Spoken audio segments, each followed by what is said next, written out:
आज की जय। गुरुदेव भगवान की जय। श्री व्यास जी महाराज की जय हो।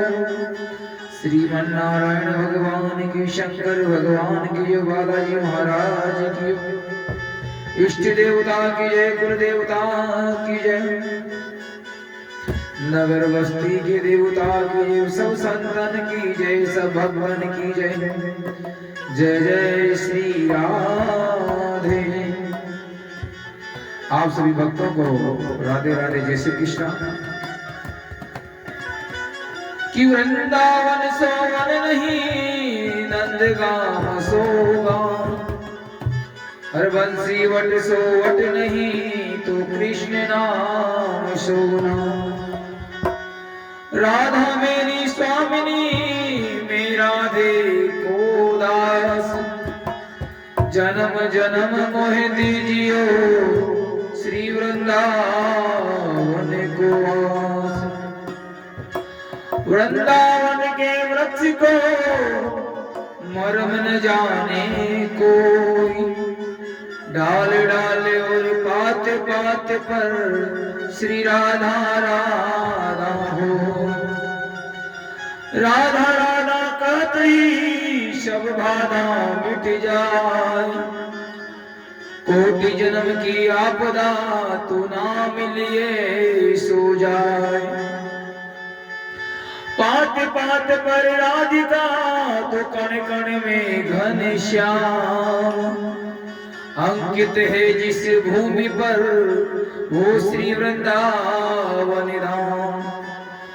मनमोहन की मोहिनी राधेजू का वास, नहीं मिलेंगे स्वर्ग में हे केवल ब्रज के पास। राधे तू बड़ी भागिनी तो कौन तपस्या की, तीन लोक का स्वामी भी हे तेरे आदि। आप सभी को राधे राधे और बरसाने वाले के श्री चरणों में प्रणाम करते हुए आज हम छठ तिला एकादशी की कथा सभी श्रवण करेंगे। आप सभी श्रवण करें। आप सभी पर मेरे गोविंद की, मेरे गोपाल के, श्री बरसाने वाले की, मेरे ठाकुर की कृपा सदा बनी रहे। जय जय श्री राधे। एक समय दालव्य ऋषि ने पुलस्त ऋषि से का पूछा कि हे ब्राह्मण, मनुष्य मृत्यु लोक में ब्रह्म हत्या आदि महान पाप, दूसरे धन की चोरी, दूसरे की उन्नति देखकर ईर्ष्या आदि करते हैं, परंतु फिर भी वे नरक नहीं पाते, सो क्या कारण है? कृपा करके महाराज मुझे समझाइए। इस पर पुलस्त ऋषि बोले, हे महाभाग, आपने मुझसे अत्यंत ही गंभीर प्रश्न पूछा है। इसको ब्रह्मा विष्णु इंद्र आदि भी नहीं जानते हैं, परंतु मैं आपको एक गुप्त तत्व अवश्य बताऊंगा। माघ माह के महीने पर मनुष्य को स्नान आदि से शुद्ध रहना चाहिए और इंद्रियों को वश में करके तथा काम क्रोध मोह ईर्ष्या अभिमान का त्याग कर भगवान का नाम जप स्मरण सत्संग भजन करना चाहिए महाराज। हाथ पैर धोकर उससे नक्षत्र गोबर कपास तिल मिलाकर कंडे बनाना चाहिए।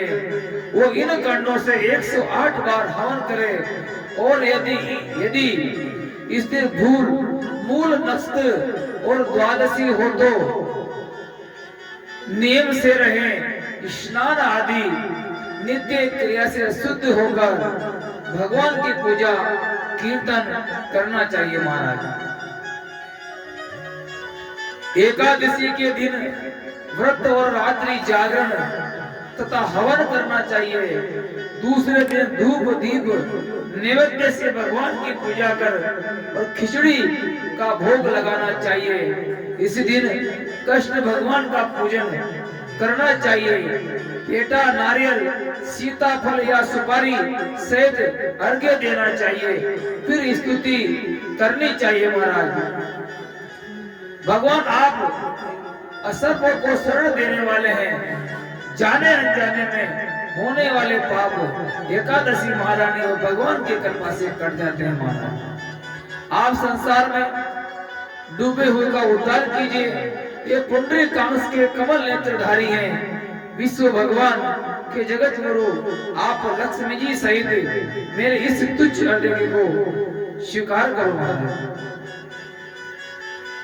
इसके पश्चात ब्राह्मण को जल भरा कुंभ प्रदान करना चाहिए। ब्राह्मण को श्यामा गाय और तिल पात्र भी देना अच्छा है। तिल स्नान और भोजन में श्रेष्ठ है, अतः मनुष्य को तिल का दान जरूर करना चाहिए। महाराज इस प्रकार मनुष्य जितने तिल का दान करता है वो उतने ही वर्ष स्वर्ग में निवास करता है। महाराज एकादशी के दिन आपने भगवान ने आपको जिस लायक बनाया है आप दान जरूर करें। महाराज तिल स्नान, पानी में तिल डालकर स्नान करना चाहिए। तिल का उपटन करें, तिल का हवन करें, तिलोदक, तिल का भोजन और तिल का दान बड़ा महत्वपूर्ण बताया गया। महाराज अन्नदान करें, तिल दान करें। ये सठ तिला एकादशी कहलाती है। इससे अनेक प्रकार के पाप नष्ट हो जाते हैं। महाराज नारद ऋषि बोले, हे भगवान आपको मैं नमस्कार करता हूँ, बारंबार चरण वंदन करता हूँ। इस सठ तिला एकादशी का क्या पुण्य है, क्या महिमा है, क्या कथा है। हे प्रभु, हे नारायण, हे कृष्ण भगवान आप मुझे कृपा करके समझाइए। महाराज श्री कृष्ण भगवान बोले, हे नारद मैं तुमसे आंखों देखी सत्य घटना करता हूँ। भगवान कृष्ण ने कथा के माध्यम से नारद जी को समझाया। प्राचीन काल में मृत्यु लोक की सत्य घटना कहता हूँ। प्राचीन काल में मृत्यु लोक में एक ब्राह्मणी थी, वो सदैव व्रत किया करती। एक समय वह एक महाव्रत करती रही, इससे उसका शरीर अत्यंत दुर्बल हो गया। महाराज परंतु उसने कभी भी देवताओं तथा ब्राह्मणों का धन तथा अन्नदान नहीं किया। महाराज इस प्रकार मैंने सोचा कि इस ब्राह्मण ने व्रत आदि से अपना शरीर शुद्ध कर लिया है और इसको वैष्णव लोक भी मिल जाएगा, परंतु इसने कभी भी अन्नदान नहीं किया है, इससे इसकी तृप्ति होना कठिन है। महाराज ऐसा सोचकर भगवान बोले, मैं मृत्यु लोक में गया और ब्राह्मण से अन्न मांगा। वो बोली, आप यहाँ किस लिए आए हैं? कृष्ण भगवान ने ब्राह्मणी के घर जाकर, द्वार जाकर भिक्षा मांगी कि आप यहाँ किस लिए आए हैं? तो मैंने कहा मुझे भिक्षा चाहिए। उसने मुझे एक मृत्यु पंड दे दिया, मैं उसे लेकर लौट आया। कुछ समय बीतने पर ब्राह्मणी भी शरीर त्याग कर स्वर्ग को आई। कुछ समय बाद ब्राह्मणी अपना शरीर त्याग कर स्वर्ग में आई। महाराज तो उस मृत्यु पंड के यानी कुछ दान दिया था भगवान को, उसके प्रभाव से उसे एक आत्मग्रह मिला, परंतु अपने को वस्तुओं से सुनने पाया। महाराज वो मेरे पास आई और बोली, हे भगवान मैंने अनेकों व्रत आदि से आपकी पूजा की है, परंतु फिर भी मेरा घर वस्तुओं से शून्य है। मैंने कहा तुम अपने घर जाओ और देव स्त्रियां तुम्हें देखने आएगी महाराज। भगवान बोले स्वर्ग में तुम अपने घर को जाओ, स्त्रियां तुम्हें देखने आएगी। जब तुम उनसे सटितला एकादशी का पुण्य और विधि सुन लो तभी द्वार खोलना महाराज। भगवान के वचन सुनकर वो अपने घर को गई और जब देव स्त्रियां आकर द्वार खुलवाने लगी तो ब्राह्मणी बोली कि यदि आप मुझे देखने आई है तो सटतिला एकादशी का महात्म्य कहिए, महिमा कहिए महाराज। उनमें से एक देव स्त्री बोली तो सुनो मैं कहती हूँ।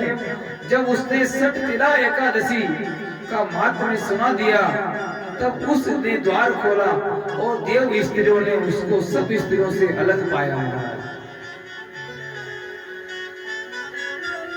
ब्राह्मणी ने भी देव स्त्रियों के कहे अनुसार सटतिला का व्रत किया और इसके प्रभाव से उसका घर धन धान्य से भरपूर हो गया। अतः मनुष्य को सटतिला एकादशी का व्रत करना चाहिए। इससे मनुष्य को जन्म जन्म में आरोग्यता प्राप्त होती है और दरिद्रता नष्ट हो जाती है। इस व्रत के मनुष्य से समस्त पाप नष्ट हो जाते हैं महाराज। एकादशी के दिन सबसे बड़ा और सबसे पवित्र अगर कोई व्रत बताया गया पुराणों में तो एकादशी का व्रत बताया गया है। इससे भगवान बड़े खुश होते हैं। एकादशी के दिन आप जितना भी हो सके अन्न दान, तिल दान, जो भी आप दान करना चाहे, धन दान करें, वस्त्र दान करें, गौ को चारा खिलाएं, अन्न का दान करें। आपके द्वार पर जो ब्राह्मण आता है उसको खाली हाथ ना भेजें, गौ माता आता है उसको रोटी दें, क्योंकि आप जो दान यहाँ करोगे वही भगवान के आपके साथ जाएगा और जब स्वर्ग में जाएगा तो वो सब कुछ आपको वहां मिलेगा महाराज। इस सटतिला एकादशी की आप सभी ने कथा श्रवण की। आप सभी को भगवान का आशीर्वाद, मेरे गोविंद का आशीर्वाद सदा बना रहे।